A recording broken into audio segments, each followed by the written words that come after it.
is what the current project of the Zapatistas is. What are they doing right now? And what they're doing right now is starting in the beginning of 2013, they announced that their priority was going to be to support and expand and make much more important the National Indigenous Congress in Mexico. The National Indigenous Congress was organized in 1996 as a pro-Zapatista group of anti-capitalist indigenous people in Mexico who supported the Zapatista model. Those principles of organizing that I just mentioned are also principles of the National Indigenous Congress. Then about 2 years later, a year or 2 years later, they formed what was called the Indigenous Governing Council, which was something which was actually electing in each member organization of the National Indigenous Council, and the EZLN is a member. They elected people to this Indigenous Governing Council, which is national. It has hundreds of people that are on that council. It's really amazing. Do you want to talk about Maritui? Yeah.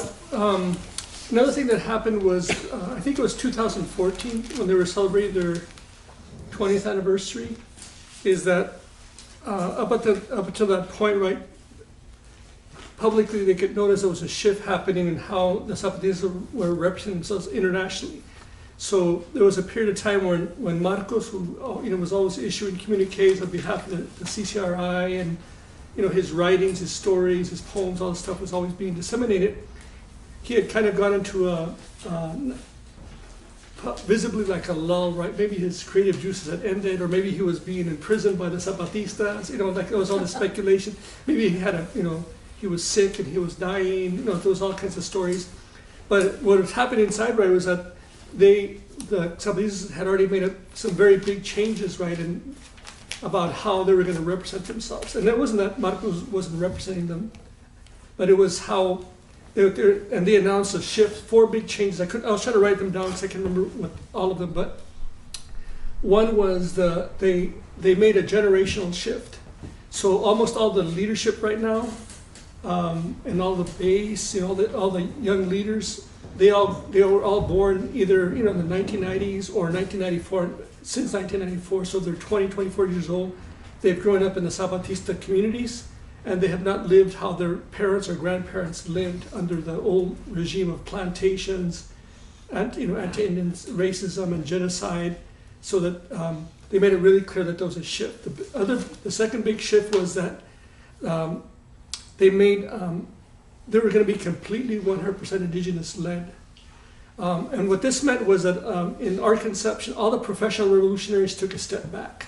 And I'm using the word professional revolutionary the way we might use it here in the U.S. If you're part of the movements I grew up in, to be a professional revolutionary was the thing you wanted to do, right? But it meant hardships and stuff. So the professional revolutionaries tended to be the ones who came into the jungle. They tended to be white or mestizo maybe, and they were stepping back so that the leadership came from the grassroots. The third or fourth biggest change was the leadership of women, that it was going to become prominent, women and girls' power. So for example, there was an art show that was circulating here a couple of years ago that was shown in San Francisco, and it was paintings by Zapatistas, right? And a lot of the paintings of men and women, right? The women are always portrayed in the paintings this big, and the men are always portrayed this small. To remind men, especially, that women have the largest role in life.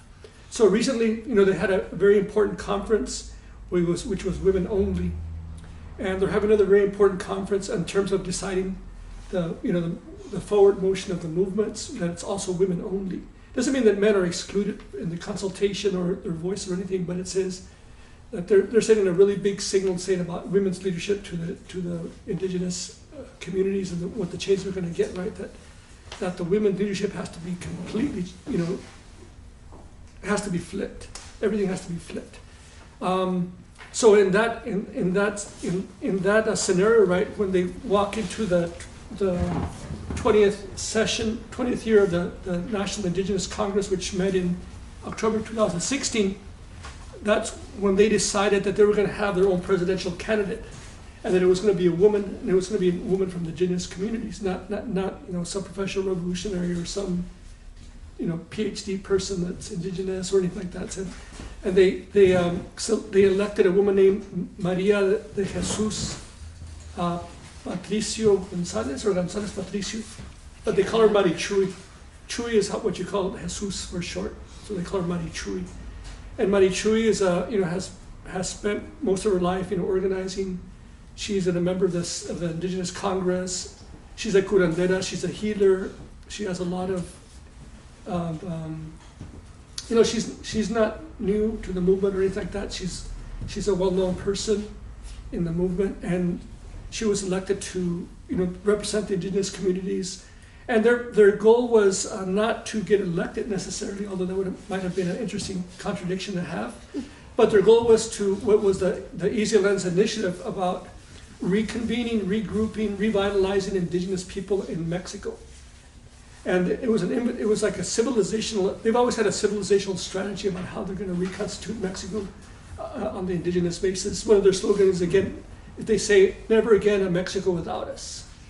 So they're saying, never again a revolution or a democracy or a left or anything without us. That we have to be included prominently. So when they do this right, they're spearheading a movement, and they're saying, if you're in the barrios, you're in the U.S., you're in the fields, you're a migrant, or if you're in your traditional lands, or you're in ejidos, or you're a farm worker, or you're an industrialist. I mean, not industrialist, but you work in the smokestack industries, or if you're a unionist, but you're indigenous. We want everybody to come together and let's talk. How are we going to get out of this mess? Because they've so then the Mari Chuy candidacy was a vehicle to do education and organizing and engage people in dialogue, right? Because they're following their principles. They have a principle that's in there. It's called anti-power against power. In other words, how do we, anywhere there's power, whether it's our own power, how do we be creative to either oppose it or change it or make it serve our needs?